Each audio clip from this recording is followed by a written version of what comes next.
Dans le dictionnaire communiste de l'ère soviétique au XXe siècle, sur la mention Jésus, on pouvait lire « Jésus, un mythe créé par les capitalistes pour asservir les masses ».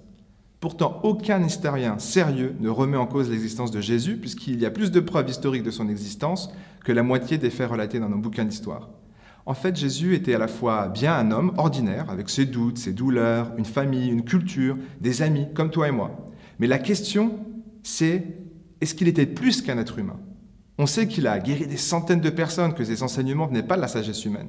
Et puis marcher sur l'eau, ressusciter les morts, pardonner les péchés, calmer des tempêtes en pleine mer et nourrir 5000 personnes avec un peu de poisson et du pain, c'est quand même pas donné à tout le monde.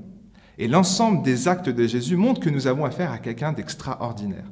Pour savoir qui il était, autant se pencher sur ce que Jésus a dit de lui-même.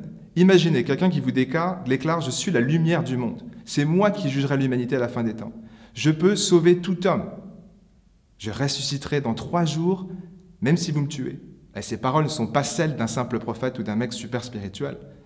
À nous de choisir, comme le disait un intellectuel anglais. Soit Jésus était un fou, et il se croyait Dieu, et il était entouré de malades mentaux qui colportaient son discours, soit il était un imposteur, un menteur, il savait très bien que tout ce qu'il disait que ce n'était pas vrai, soit il est vraiment l'incarnation de Dieu sur terre.